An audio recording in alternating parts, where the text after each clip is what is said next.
Welcome back to the channel. In today's video we are going over my final Oscar nomination predictions. Now I say final, I guarantee you I'm probably going to make some tweaks between now and Thursday morning, but for now this is essentially what I'm going with. This is basically the framework. We've got a lot of categories. We've got 24 categories that we're going to go over in this video, so we're going to just jump into it very quickly here.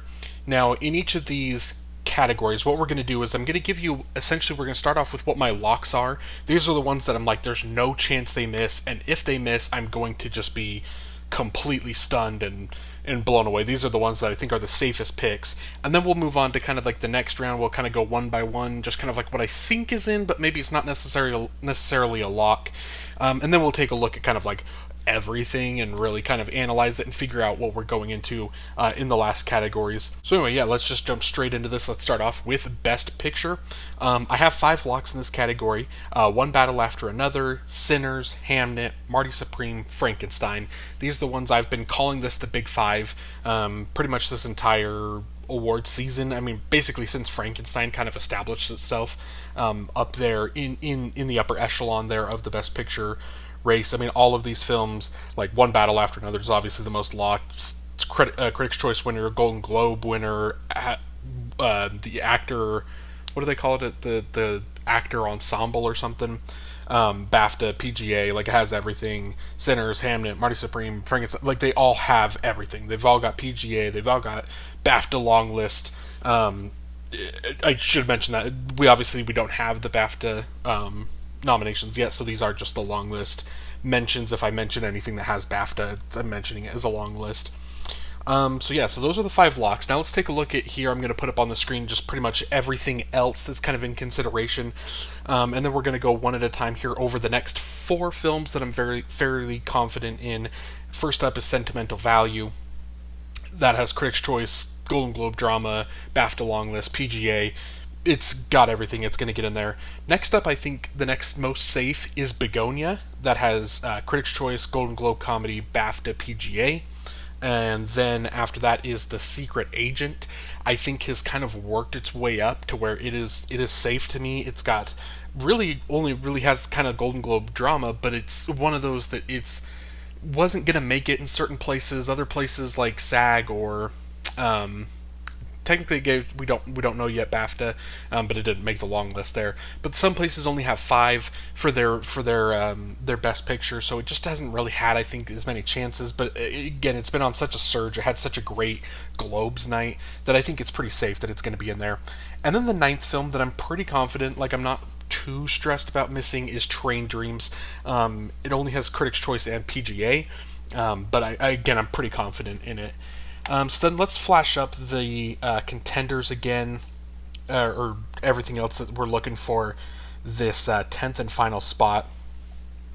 Now, what I'm going to do here is I'm going to break some of these down in terms of like what I think is in consideration, and that would be like it was just an accident, no other choice, Wicked for Good, F1, Weapons, and Blue Moon are the ones that I think theoretically have some sort of chance. On the outside, that I don't see it happening. Avatar, Fire and Ash, Jay Kelly, Surratt, and The Testament of Anne Lee. Jay Kelly actually won the critic, or not won, but was nominated at Critics' Choice and then hasn't nothing since. Surratt is interesting just because like it had so many, like there's a world where if Surratt hits like all of its like shortlisted categories, then it could, but I just like that's not going to happen. Testament of Anne Lee, Avatar, Fire and Ash just both kind of died, so we're going to focus on those 6 there. Now, Blue Moon, I guess maybe the best thing is to make the case of how these get in. Blue Moon gets in if it gets Andrew Scott and if it gets screenplay. Like I think Andrew Scott screenplay, Ethan Hawke could get it into picture. I just don't think that's likely. Weapons, it would need screenplay. The problem is I just don't know what else Weapons could even realistically get. This like it would have to get screenplay. It's not going to get director. So it's like you would have to have some miracle where it's a picture screenplay supporting actress, which I guess is possible, but I don't think Weapons is going to happen. Wicked for Good, there's a world where this is just because it's in so many short lists and it's has so many, like, there's a world that Wicked could get in. I think Wicked, I'm gonna put Wicked in my 12 probably. There's a world. There's definitely a world. No other choice. It has the Golden Globe comedy, but that's it. And it's just the film hasn't really found its footing. So I just don't think there's anything really happening there. So I think really this comes down to, for me, it was just an accident and F1. It was just an accident has Golden Globe drama, and F1 has PGA going for it. I think that's your 10 and 11, and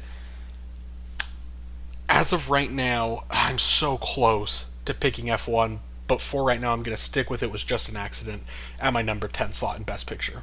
And then moving on to Best Director, this category is hell. I have 3 locks, I think. The 3 locks for me, it's Paul Thomas Anderson, it's Ryan Coogler, and it's Chloe Zhao.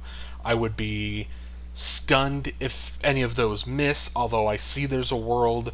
I hear there's murmurs going around. I don't see how it would happen. I think those 3 are locked.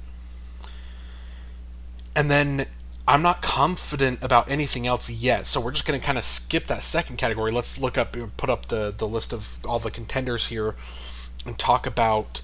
I think there's 5 here that are in the hunt that potentially, could make something happen here. So I've got Joachim Trier, Josh Safdie, Jafar Panahi, Guillermo del Toro, and Kleber Mendonca Fijo. Mendonca Fijo. Apologies, I'm butchering his name. The director for Secret Agent. And then on the outside, Yorgos Lanthimos, Park Chan-wook, John M. Noah Baumbach, Clint Bentley, James Cameron. None of those are happening. Even though Lanthimos does have BAFTA long list mentioned, but again, like it's not happening. And what's so tough about this is I don't know who to eliminate from this list of these 5 that I have to pick 2 out of these 5, and like I just did with Picture, I want to eliminate them one at a time. Who do I eliminate here? I think the one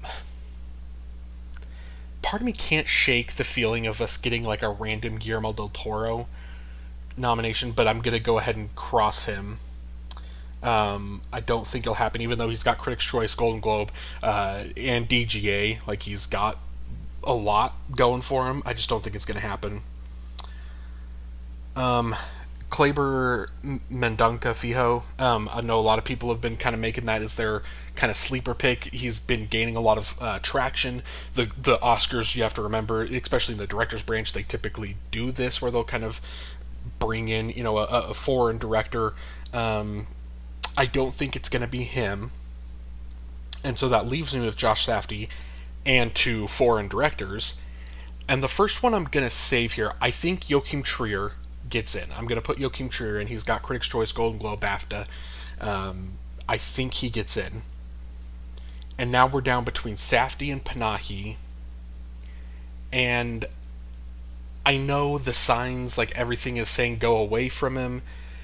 But for now, I'm going to put Jafar Panahi in my Director 5. That's going to be my 5th slot. Again, like I said, I'm recording this a couple days in advance.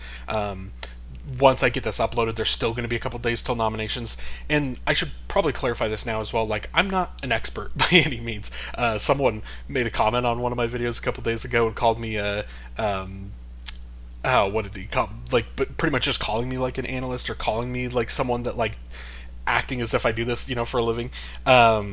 And that's not me. Small channel, 150 subscribers.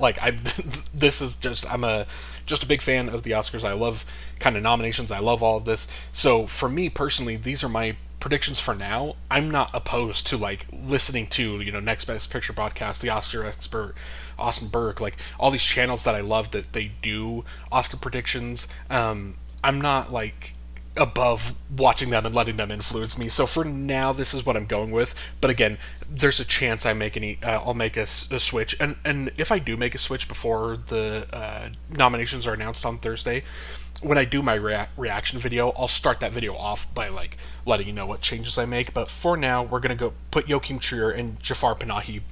That'll wrap up my Director 5. Next up is Best Actress. I only have two locks here: Jessie Buckley and Rose Byrne. Jessie Buckley, Critics' Choice winner, Golden Globe winner, actor nominee, BAFTA long list. Rose Byrne has Critics' Choice, Golden Globe win for comedy, actor nomination, BAFTA long list. Like, they're locks. Then let's go ahead and again take a look here at what we've got going on everyone else. This is where it gets kind of crazy, because I could see anyone from here on out making it or missing in within a certain range. I'm gonna say my number three, the one I'm most confident in of like the next group getting in, is Emma Stone. I do think that even though I don't think she has much of a chance of winning, she does seem like she's just reached that like point in her career where if she is in a good film and gives a good performance, like it's just happening. It just is. So I have Emma Stone at number three. My number four that I feel pretty confident in is Renata Reinsve. She has Critics' Choice, Golden Globe drama, and BAFTA long list mentioned. The only thing she's missed is SAG. And I saw someone on Twitter, I think, point out that this is the exact combination that Sandra Hüller got a couple years ago. So I'm pretty confident in Renata Reinsve getting in. So then let's take a look at those names again, and this is where, man, I don't know what I'm doing with this fifth slot. So we've got Chase Infinity, Amanda Seyfried, Kate Hudson, Cynthia Erivo, Jennifer Lawrence. I think any of those five could happen. They're all in the hunt. Eva Victor, Tessa Thompson, Julia Roberts, Sydney Sweeney. Probably not happening. Tessa Thompson, she actually has the Golden Globe drama and BAFTA long list mention. So there's something, like, she does have some momentum, but just, like, not enough, I don't think. So, looking at those five, we got to find one. I'm gonna pretty quickly kind of eliminate Jennifer Lawrence and Cynthia Erivo. They've both gotten a BAFTA long list, and then they got into that Golden Globes comedy category. With Golden Globes, because they have 6 nominees per category, and they split it up between drama and then like musical comedy, so many people get in. So I don't take those very seriously. They're not getting in the more competitive races or the more competitive voting bodies. So, honestly, for that exact same reason, we're going to cross off Amanda Seyfried as well. She has that same. Actually, she doesn't even have BAFTA long list, but she does have Critics' Choice, which I think the BAFTA long list is probably actually a better. It seems crazy to say like a long list mention is better than an actual nomination at another body, but it feels like it is, especially in terms of acting. I think I trust BAFTA a little bit more than Critics' Choice. So we're going to cross her, and it comes down to Chase Infinity and Kate Hudson. Now, in this video, there's going to be multiple times where I come to these kind of split decisions where you just have to make a choice. And sometimes I'm going to make the choices that I don't want, but it's just what I feel is happening, or it's even more so just kind of like a psychological, like I'm hedging my bets type thing. I would love for Chase Infinity to get in. I'm going with Kate Hudson. I think that you're due for one of these, especially like in lead actress. Seems to be a category where it happens a ton, where someone kind of comes in late and knocks off someone that is like who a lot of people are rooting for, kind of knocks them out of the race. And I think that's what's happening here, especially when being a more veteran actress in Kate Hudson. I think she's going to get in over Chase Infinity. I hope I'm wrong, and there's a good chance that this feels like a 50-50 to me, but I am going with Kate Hudson.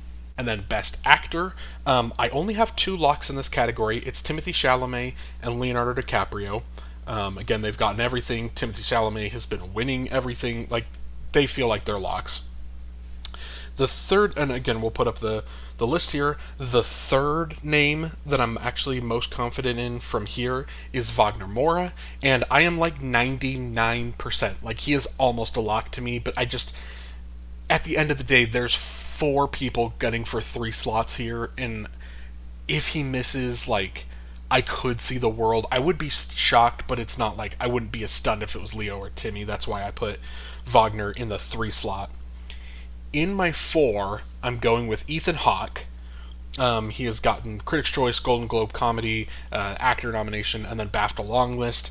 And I know a lot of people probably haven't, but if you've seen Blue Moon, it totally makes sense. Like, he is phenomenal in it. He is talking the entire movie. Like, just commands the screen. Like, you are so dialed in, and it's almost more so like I think it's the screenplay, honestly, that I think is like maybe the better aspect there. But obviously, he's doing a great job of acting out that screenplay. But I have Ethan Hawke locked in at number 4, and then we look at the rest of these names. I've got Michael B. Jordan, I've got Jesse Plemons, and I've got Joel Edgerton. Those are the 3 that I'm considering here. George Clooney, Lee Byung-hun, Dwayne Johnson, Jeremy Allen White, Oscar Isaac, Daniel Day-Lewis. No to all of them. They're all on the outside looking in. It comes down to like one of those 3, and I'm gonna pretty quickly kind of eliminate Joel Edgerton. I I think he would be a good pick. In another year, he would be like that perfect, like number 5, kind of sneaking in there. But it's just a little stacked, and there's 2 guys ahead of him. I'm stretching this out probably longer than I need to in terms of suspense. I'm still gonna go with Michael B. Jordan, but I want it to be like put on record that I'm very close to picking him to slip. I saw someone today. I saw someone's predictions where they did have Plemons in over him. Plemons is so strong. Begonia seems like it's strong. It's one of those things where I'm like, I was looking at categories. Where can I get Begonia a little bit more nominations? Where does Sinners potentially kind of slip? Because as you'll see in this video, I have it for so many categories. So it's kind of like this feels possible, but I don't have the stones to pick it. So we're going to keep with Michael B. Jordan in there. I do think he gets in. But I'm just putting it on record that I'm not completely stunned if Jesse Plemons does upset him. And then Best Supporting Actress, 2 locks again, Tiana Taylor, Amy Madigan. They have everything. Tiana won the Golden Globe, and Amy Madigan won Critics' Choice. So they're both in. And then we look at these names here. The one that I'm next most confident in is Inga Ipsdottir Leleus. I believe is how you pronounce her name. And she's got Critics' Choice, Golden Globe, BAFTA. Again, BAFTA long list. Again, everything but SAG. And for pretty much every international, I didn't mention it really with Wagner Moura, Miss SAG as well, and Renata Reinsva. Pretty much anyone that's in an international film that's like in contention for an acting nomination, I'm not holding SAG against them. Clearly, they didn't watch international films. I think they kind of have a history. The actors awards, they have a history of not rewarding the international actors, and so I'm not holding that against them. So I'm putting Inga in there, and then, oh my gosh, okay. So then we've got 10 more names here. There's 5 of them I think have a shot.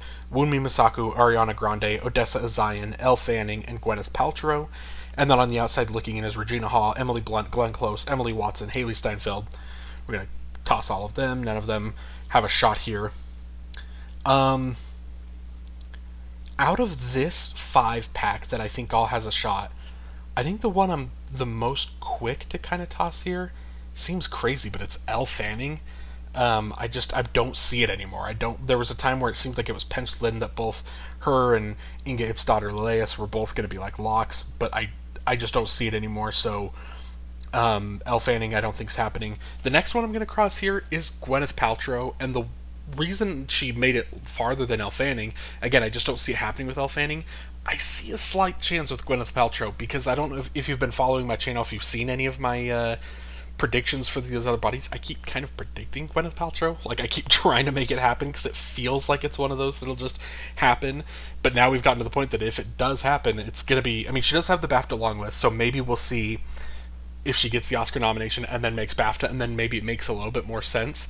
But because BAFTA's nominations are after Oscars this year, we just don't know that information yet, and so it feels like she might just kind of be like a Judi Dench, kind of just a veteran actress, kind of out of nowhere, surprise nomination.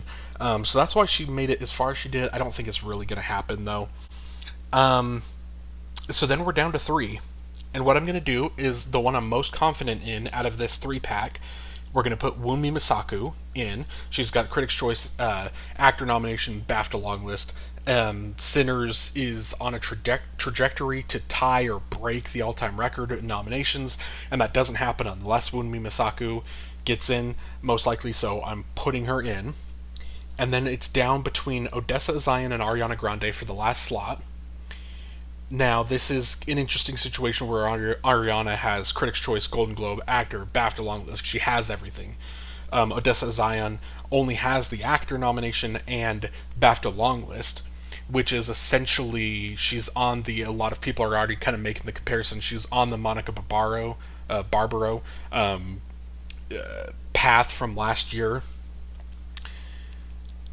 and this might seem dumb, but sometimes this is how I make my predictions. Sometimes supporting actress is like the first, usually the first category. Sometimes they switch it around in nominations, but usually I think they start with supporting actress. And I feel like usually a lot of times in years past, the very first name is like the shock to, Monica Barbaro last year. I still remember when Kathy Bates made it in 2020. She was the first name announced that morning. Like this happens in the supporting actress category. Odessa Zion does start with an A. I think there's some people that maybe aren't necessarily predicting her yet. I think a lot of people have kind of moved on. They've seen the momentum. They've seen that she's coming on strong, and they have moved over that way. But for me, I think there's two things. One, I envisioned the shock for a lot of people of Odessa Zion being the first name announced Oscar nomination morning, and the other thing of I can kind of see the Variety or just any of the publications, Hollywood Reporter, I can see them posting all of their articles about the Wicked snubs, about how Ariana and Cynthia Erivo both got snubbed. Like I can see, like it's just one of those things I can envision, and because I can envision it, like again, it's such a dumb reason to make a prediction, but that's just because I can see both of those very strongly happening. That's why I'm going with Wunmi Masaku and Odessa Zion to round out my 5. And supporting actor, I have 5 locks. Stellan Skarsgård, Benicio del Toro, Jacob Elordi, Sean Penn, Paul Mescal. I think a lot of people, this maybe is like the most locked category, at least in terms of the actors. It's the only one that's kind of locked a little bit. You look at the rest of the names here: Adam Sandler, Delroy Lindo, Miles Caton, Andrew Scott, Jeremy Strong, William H. Macy, Jonathan Bailey, Jacoby Jupe, Josh O'Connor, Andrew Garfield, Akira Emoto, I believe is how you pronounce his name. The only one here, again, Jacoby Jupe was my favorite of the year. I wanted him, like, I would have loved for him to get nominated. Obviously, didn't happen. Miles Caton would be really cool. Like, it would be such an awesome nomination, and that would be one to, like, really help make sure Sinners shatters the record. I just don't see it happening. I think he's past Delroy Lindo, so I don't see that happening. I mentioned Andrew Scott earlier in the video. I just don't see it happening. Adam Sandler, it just feels like he kind of was there at the beginning in groups of 6, but it just very quickly became evident that he was number 6 every time. So again, this is one of those categories I would be shocked if anything happens outside of this top 5. Best Original Screenplay, I've got 3 locks. We're going with Sinners, Sentimental Value, and Marty Supreme. All of those have Critics' Choice, Golden Globe, BAFTA longlist mention. Sinners obviously won the Critics' Choice. So I think that it's pretty safe to have those 3 as the locks. Now we're looking at the list here. I think the one I'm next most confident, I feel pretty good about it getting in, is It Was Just an Accident. If I'm picking it in picture and director, I feel like Screenplay is a pretty safe bet for the film as well, so I've got that in there. Now looking at these last ones, there's 4 here that I'm interested in: The Secret Agent, Sorry Baby, Weapons, and Blue Moon. Jay Kelly, Testament of Anne Lee, If I Had Legs I'd Kick You, House of Dynamite, Is This Thing On, Rental Family. They're all out. So it's really looking at these last 4 here. Weapons is the one I feel least confident in, which is interesting because it's the only one out of these 4 that has both Critics' Choice nomination and a BAFTA longlist mention. But I don't see it happening. Blue Moon, like I just mentioned when I was talking about with Ethan Hawke, as good as Ethan Hawke is, I think it's the screenplay that's better. So I think that would be a cool pick. I would love for it to get in. I don't see it happening, though. So I'm between The Secret Agent and Sorry Baby, and this is another one where I'm just kind of going with my heart. I know there's a lot of talk about Julia Roberts and her speech at the Golden Globes. I don't know how much of a sway that had. I also don't know how much that mattered, because I felt pretty good about Sorry Baby getting into the 5th slot, one of my favorite films of the year. The screenplays, it kind of has a tendency of there being a lone screenplay nominee. September 5th last year, like that, it happens, every now and then where it's just like you get nothing but screenplay. Like that's all it gets. Like I mean, a couple of years before that, we even had like Women Talking. Technically got it, but I mean, it did get a Best Picture as well. But before that, the only other mention it had was that screenplay. And also, I don't. If I go, I guess this is maybe spoiling it a little bit if you know what's in the adapted screenplay category. But if I go with The Secret Agent, then I'm just picking 10 Best Picture films, all 10, and that doesn't happen every year where the Best Picture nominees line up 5 and 5, 5 in original, 5 in adapted. It happened this year, but I still don't think that's gonna happen. So I'm gonna go with Sorry Baby over The Secret Agent and Blue Moon. Those are the two contenders. But yeah, Sorry Baby gets the fifth slot. Adapted screenplay, I have two locks in this category: One Battle After Another and Hamnet. Hamnet has Critics' Choice, Golden Globe, BAFTA long list, and then One Battle After Another has everything at one. Critics' Choice at one, Golden Globe, BAFTA long list mention. So we have that, and then you take a look here at this list. There's quite a list here, but like I just said, I kind of spoiled it already. I feel pretty confident in just the rest of them being the Best Picture winner or Best Picture nominees: Begonia, Train Dreams, Frankenstein. I think those three all get in. And then you look at it, the three that are like in the hunt that were like worth considering for me was No Other Choice, Wake Up Dead Man, and Nuremberg. I think those are the three that, if by some miracle, like I don't even know what would miss, like Train Dreams, maybe Frankenstein screenplay gets snubbed.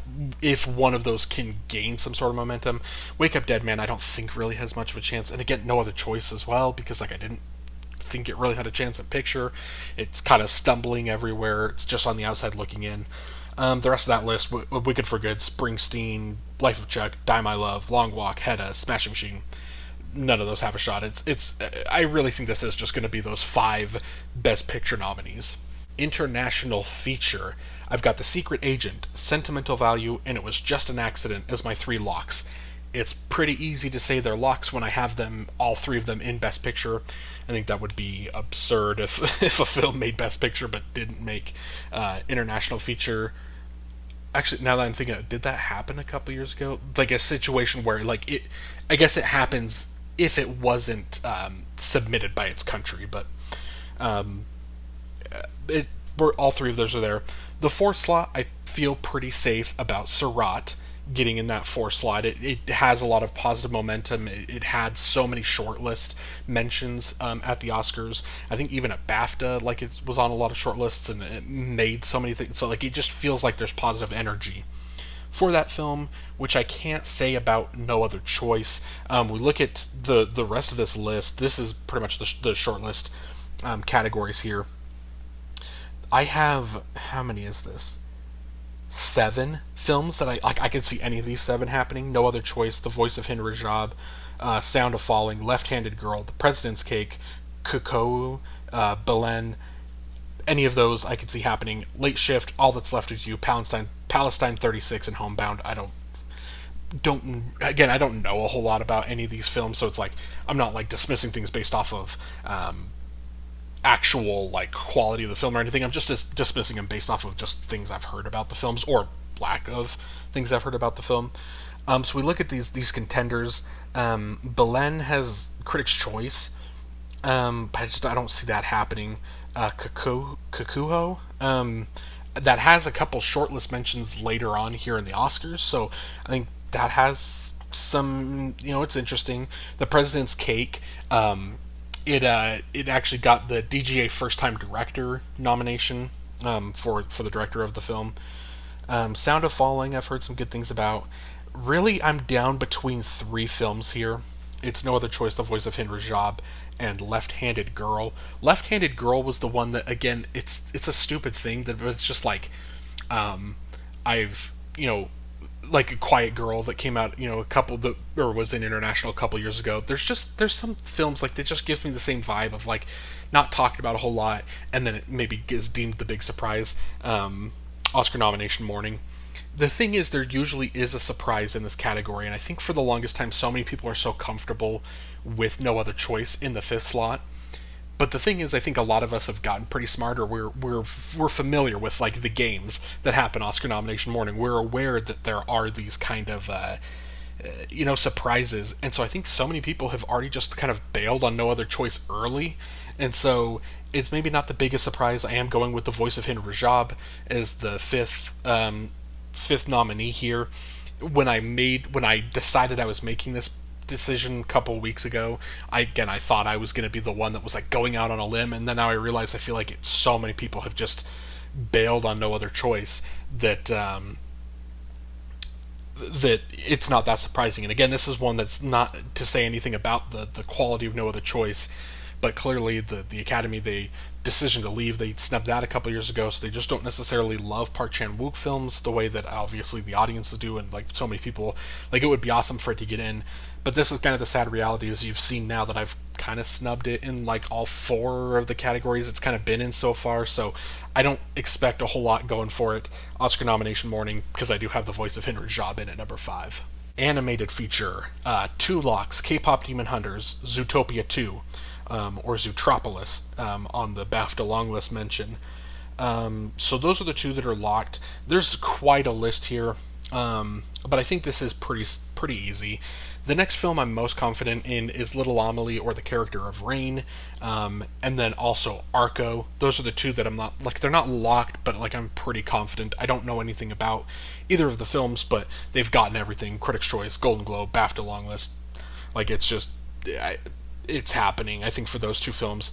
Now, there's 4 films here that I have that are in the hunt. It's Elio, Demon Slayer, Neja 2, I think is how you pronounce that, and then In Your Dreams, Scarlet, Bad Guys 2, Chainsaw Man, Magnificent Light, Predator. But going back and looking at those 4, I pretty quickly am going to eliminate kind of Neja 2 and then Demon Slayer. And so it's just kind of between Elio and In Your Dreams. And the thing is, Elio wasn't, I mean, it obviously didn't do anything really at the box office. It was kind of a flop. But I think the people that did see it liked it. And then I watched it months later. I didn't really like it all that much. And so, like, I want to, like, not put it in. I want In Your Dreams. Not that I know anything about that film, really. It has Critics' Choice nomination. And so, like, I think there's potential there for an upset. But I'm going to stick with Elio. It has Critics' Choice, has Golden Globe, BAFTA long list. Like, I'm pretty confident or comfortable with that being in the number 5 slot, even though I think it would be cool for something to kind of take its spot there. Documentary, I know nothing about any of these films. I say this every year. Maybe next year will finally be the year. I want to, like, when it comes to documentary and like the shorts and international, I want to be caught up on them before Oscar nominations. So it's like I actually know what I'm talking about in those categories. But for now, I just pretty much am just going to state what I'm predicting. I think The Perfect Neighbor and 2,000 Meters to Andrivka. I have those both in. I don't think they're locks. I don't think anything is locked because I just don't know the category. So I have them in, and then we're looking at this list. Everything technically is in the hunt. Like, there's nothing that I'm going to dismiss. I'll say the next one that I felt the most confident in that I put in was Mr. Nobody Against Putin. And then after that, I went with Cover Up. And then I was very close. I almost put in Apocalypse in the Tropics. But then I realized that that's just, I guess technically, I mean, they're just BAFTA mentions. It's not actual nominations. Maybe that's one I'll make a switch before Thursday, maybe. But I just didn't want to go with all 5 being like on the BAFTA long list. So I ended up going with the Alabama solution. Not that I know, I didn't look up really anything about the films. And that's another thing I'll do before Thursday. I'll actually like really go in depth and like read synopsis, or read the taglines and the description of like the films or whatever. But the only thing I know about the Alabama solution is it has a 4.2 on Letterboxd. That felt pretty good for me. Felt like a thing that not that Letterboxd is the end all be all for determining these things, but in a category where I don't feel confident or feel comfortable, I'll just lean on that to be the thing that kind of guides me into that 5th slot. And next is Best Casting. Now this one's so hard because it's just there's no like way to really know exactly what the Academy is going to do here. I have 4 locks. One Battle After Another, Sinners, Marty Supreme, and Hamnet. And that's just because they've gotten in at Critics' Choice and BAFTA. And granted, those are like ensemble categories that are technically different than casting, like by verbiage, like it's different. but I'm just going to put them all as locks because it's for Best Pictures, and I'm almost just kind of treating this as a mini Best Picture category, like a category that's just going to boost nomination totals for Best Picture films. And so we look at the 6 films here that are in the hunt: Sentimental Value, Frankenstein, Wicked for Good, Weapons, Secret Agent, Surratt. Technically, I mean, anything I feel kind of okay. Like, I wouldn't be shocked at anything that gets in here.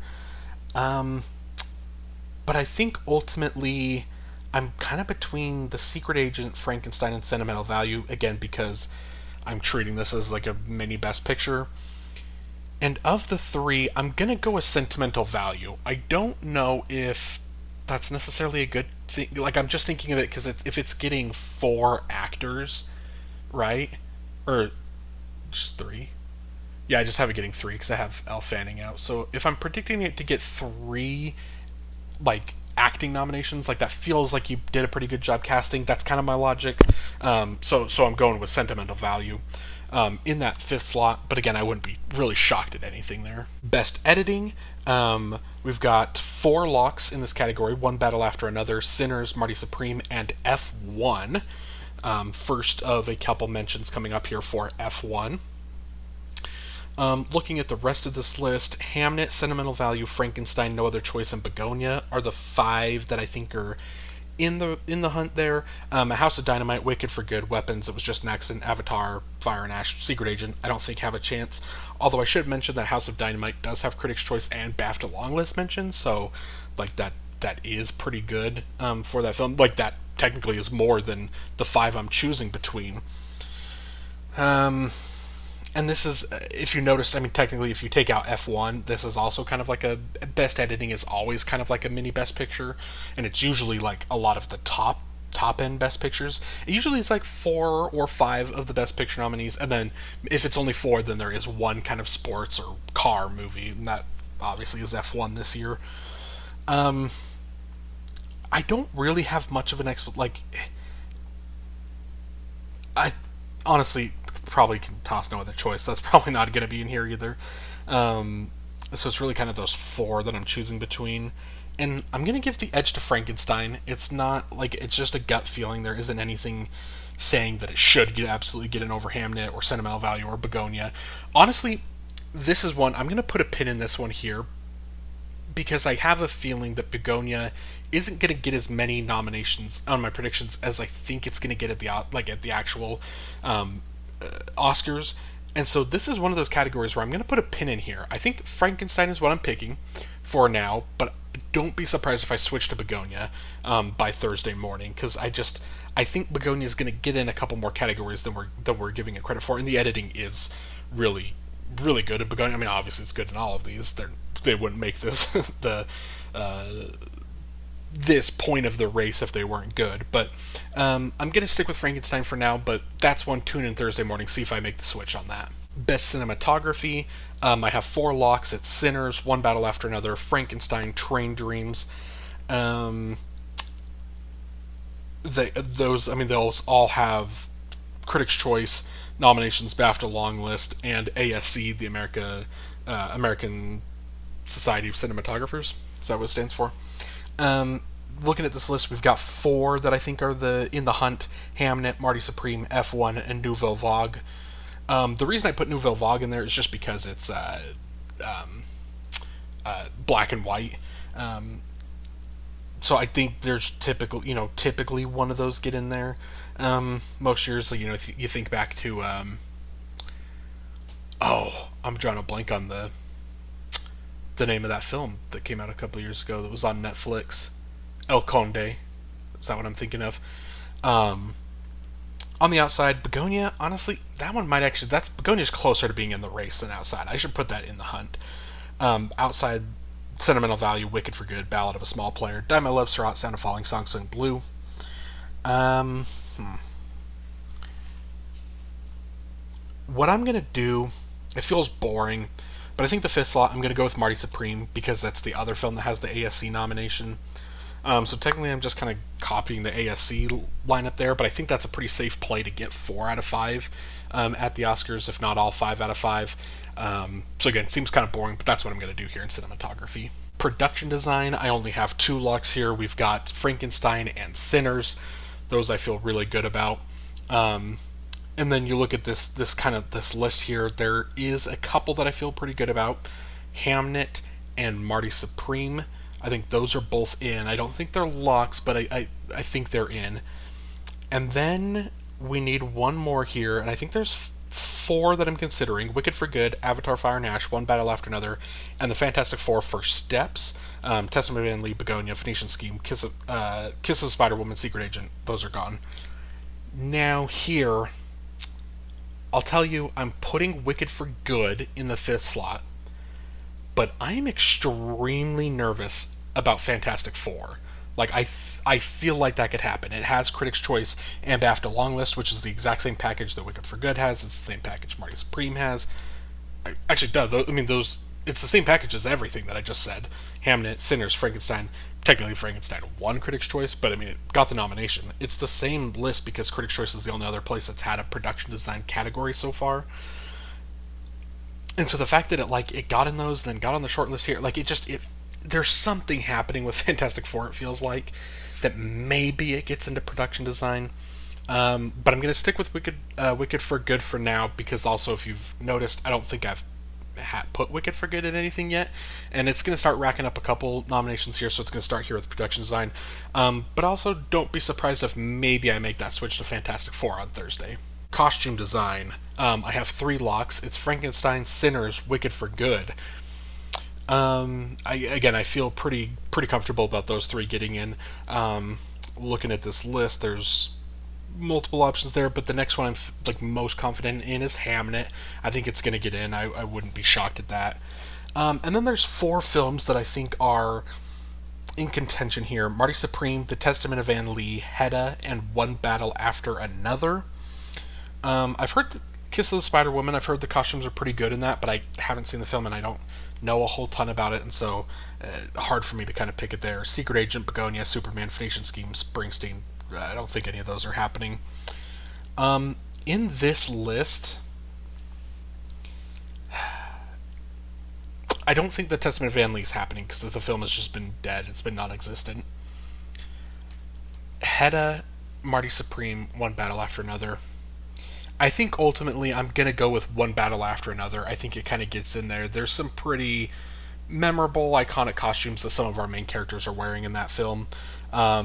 So I don't feel great about it or super confident in it, but I think this is one of those where it's along the way, One Battle After Another is going to get a couple categories that maybe you don't think it's going to get, and so this will be one of them. Best Makeup and Hairstyling, I've got two locks, Frankenstein and Wicked for Good. They both have Critics' Choice and BAFTA long list. They're essentially the only real precursors, at least the ones that I'm aware of. And this is kind of a weird category because it is a shortlisted category. So you're looking at this list. Obviously, there's not that many films here, and so I'm pretty confident. I think in the three that I'm going to pick, it's Sinners, The Smashing Machine, and One Battle After Another. I feel pretty comfortable picking those. Marty Supreme is one that is kind of on the edge. I've seen some people kind of talking about that, especially because of the makeup and stuff that they put on Timothy Chalamet to make his skin kind of have those spots and those blemishes and stuff. I just don't know though. Same with Kokohu. Like I mentioned when I was talking about it in what category? International. I mentioned it that it was going to have some shortlist mentions coming up, so this is where it's at. Alto Nights, Nuremberg. This is one of those categories where anything could happen because it's a shortlisted category. There's only 10 films, and it's half make it, half don't. So it's there's just ground for something crazy to happen. But I feel pretty comfortable with that 5. Visual effects. I have 3 locks here. We've got Avatar: Fire and Ash, F1, and Superman. Obviously, Avatar, the most obvious lock and the eventual winner at the Oscars. F1 has Critics' Choice, BAFTA, VES, Visual Effects Society nominations. Superman has Critics' Choice, BAFTA long list, and I'm not going to act like I know a whole ton about the Visual Effects Society and their nominations, because it kind of had the main 2 categories that felt like to me, and Superman didn't make either of those, but it did make a category later on that was character design for crypto. It got nominated for, and so I already felt like, especially with Superman being the only superhero film here, it feels like a superhero film needs to get in. So I think Superman's lock. And I'm not very confident about anything else from here. Frankenstein, Wicked for Good, Sinners, The Lost Bus, Jurassic World, Rebirth, Tron Ares, Electric State. The bottom two I don't think are happening. Even though Tron Ares did get a BAFTA long list mention, I just don't see it happening. The Electric State is the one I would be most shocked if it happens. Um, Jurassic World, I just because any Jurassic World, Jurassic Park film, I'm just gonna always kind of be a little nervous until it's like officially dead. But I don't think it's happening, and I don't think Frankenstein's happening. So I'm kind of down to those three there. The one I'm gonna put in, I think most comfortable next putting in is Sinners. So we're gonna get that in there, and then it's between Wicked for Good and The Lost Bus. Um, and I am gonna go with The Lost Bus in number five. Now, this is a film that is about the campfire in Northern California. I actually lived in Paradise, the city that burned down for a little less than a year. This was like 10 years ago. Would have been like 3 years before the fire. So I personally wasn't affected, but I know so many people that were um, affected by the fire. People lost their homes, and I went out and visited. I took a bunch of supplies and stuff out to Paradise, um, pretty much after it happened. And so it's a thing that like I have been kind of avoiding this film just because it's like obviously it's not as like personal to me as it is obviously for like the people I know that live there. Like obviously like for them it's a lot harder, but it's just I'm not super excited to like watch these films that are about the campfire. But The Lost Bus, it has been getting some mentions along the way. It's been it had a great the visual effects like Bake Off, things like that. It seems like, and it has the BAFTA long list mention, and it got in a Visual Effects Society. Like things, there's a pretty positive momentum for it. So I'm gonna put it in. Even though I'm not like I haven't seen the film, haven't exactly been eager to watch it for that reason. But I do think if it's gonna get in, but I'm not gonna be shocked if something like Wicked or Frankenstein does get it over it. Next up is Best Sound. F1, Sinners, One Battle After Another. Those are my locks in the category. And this is another shortlisted category where there's not a whole ton of options, and so I feel pretty comfortable in putting Avatar: Fire and Ash as my next film in. Superman and Springsteen, Deliver Me From Nowhere, are the two that I don't think are happening, so we're looking at these middle four here: Frankenstein, Seurat, Wicked for Good, and Mission Impossible: The Final Reckoning. Part of me can't shake Mission Impossible. I almost think that that's gonna happen, but ultimately I'm gonna cross it, and then we're left with Wicked for Good, Frankenstein, and Seurat. And this is one because I haven't seen Seurat yet, but the only thing I really know about the film is like the music, the score, the sound. Like it's like I think it's about like raving or something, or part of it takes place at a rave or whatever. And so the fact that that's the only thing I know, I'm gonna put Seurat in at number five. I also kind of want to put it in because I want this to be a year where like, because so many times international features, there's like one film that's the clear runaway, gets into Best Picture, and then there's a second film that gets like one other nomination somewhere else, and then you get three films with like nothing. Like the one nomination is just international, and so it makes for kind of a boring category.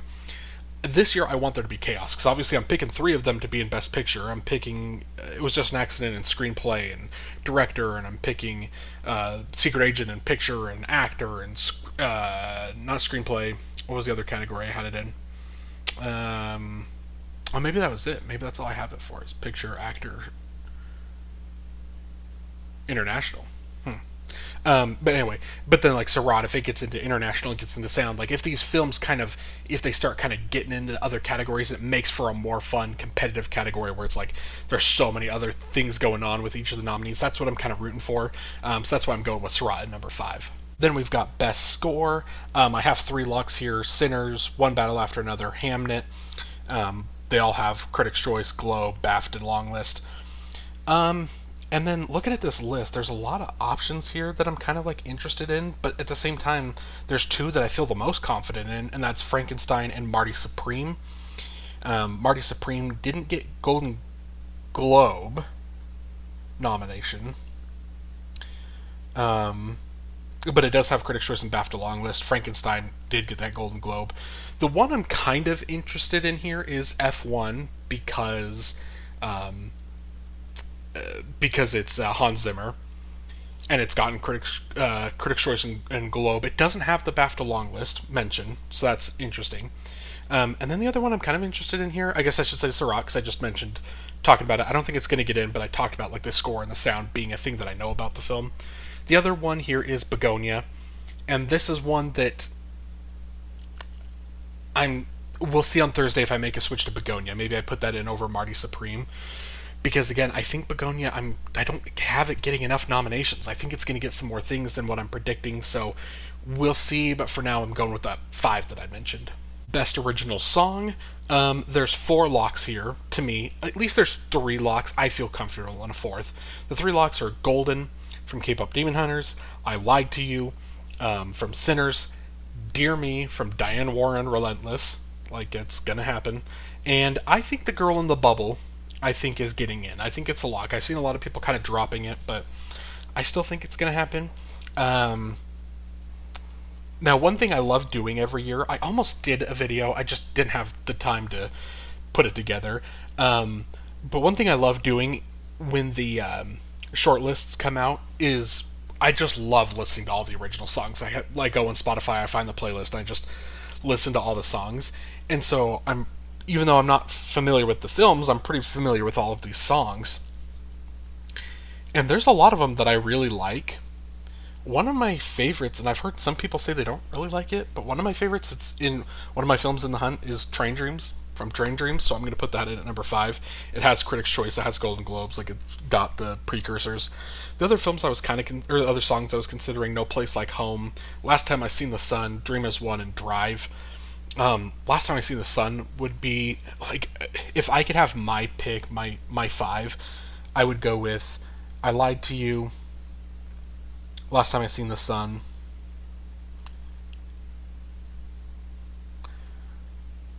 Train Dreams, Salt Then Sour Then Sweet.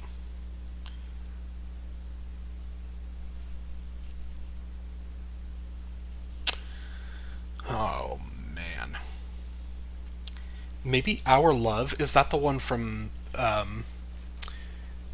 Ballad of Wallace Island? That one's really good. I like Dream Is One from Miley Cyrus. Golden, honestly, could still be in there in the 5. Again, there's so many here that I'm like, because there has to be, the only one I don't like is Dear Me, which sometimes Diane Warren has some decent songs. This one annoys, like, I don't think that one's very good, but it's gonna get in because she gets in every single year. But this is one of those categories where I'm not going to be like too upset about almost anything that happens, but I feel pretty comfortable about those 4 I mentioned and Train Dreams. And then we've got the short categories. Now, these, I know nothing about any of these, so these are all just shots in the dark. I've done the bare minimum research, so again, these all might change on by Thursday when I do a little bit more research in these. But we're going to go through them pretty quick. So here's all the on the screen has been the animated short films, and I'll just tell you the 5 that I kind of picked. Snow Bear, The Girl Who Cried Pearls, Iru, The Shyness of Trees, and Autocar. And then Best Live Action Short. Same thing, going to put all of the nominees on the screen here so you can kind of see them all. But the 5 I ended up going with, I guess I feel a little bit more comfortable on a couple on this list, but Two People Exchanging Saliva, Rock, Paper, Scissors, Beyond Silence, Adieu, and A Friend of Dorothy are the 5 that I went with. And Best Documentary Short, same thing, going to put the couple seconds, put all of the nominees on the board here. And the 5 that I went with is, I need to move my mouse over to, or my screen over to read the full title here. Armed Only with a Camera, The Life and Death of Brent Renaud. Then I went with The Devil is Busy, All the Empty Rooms, Heartbeat, and All the Walls Came Down. Now again, like I said, I I'm not opposed to making changes. I'll probably make some changes by Thursday. I don't think, even though the title says final Oscar prediction, like it's not going to be final. And part of the reason it's not final is because I made all those predictions, and then at the end I tally it all up and I look at it, and I don't know if I like where my numbers kind of ended up. It seems a little weird. I have Sinners breaking the all-time record with 15 nominations. I have One Battle After Another tying the record at 14, so I guess not tying the record now because Sinners just broke it. And then I have Hamnet with 9 nominations, Marty Supreme with 9, Frankenstein with 9, Sentimental Value with 8, and then I have Nothing with more than 4. It Was Just an Accident got 4, Train Dreams 4, Wicked for Good 4, Begonia 3, Secret Agent 3, F1 was 3, Seurat 2, K-Pop Demon Hunters 2, Avatar Fire and Ash 2, and then everything else just 1 nomination. So a whole lot of films that are just like solo nominations. And so it's one of those, I don't necessarily like making my predictions like this, where I try tweaking it to fit into narratives and say like, okay, well I think, I look at it and I'm like, oh, Train Dreams or Begonia didn't get enough, so now it's like I need to find ways to boost their numbers. Like I don't like doing that, but I do it every year, and then it always ends up kind of biting me in the ass. And so we'll see. I don't know if I'm necessarily going to make, like I mentioned it a couple times with Begonia. That might be the one film where maybe I try doing that, where I try stealing it an extra category or two. But yeah, it kind of seems weird that it's so front loaded, those top 2, and then there's kind of a bunch of the mid, a couple 9, 9, 9, 8, and then it's pretty low nominations for everything. So it's kind of interesting how it turned out, but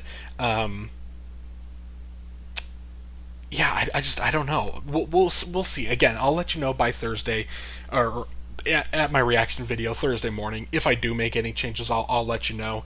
But for now, that is my Oscar nominations. So thank you so much for watching this video. Let me know down below in the comments what some of your No Guts, No Glory, what some of your the predictions you're most excited about making. Let me know all of that down below. Let me know what you think of my predictions as well down below in the comments. And if you'd like to like this video and then subscribe to the channel so you don't miss any future episodes in this series, my awards content, like my reactions to the nominations coming on Thursday, or just any of the other series that I have going on my channel, I would greatly appreciate it. Thank you so much. Have a great day.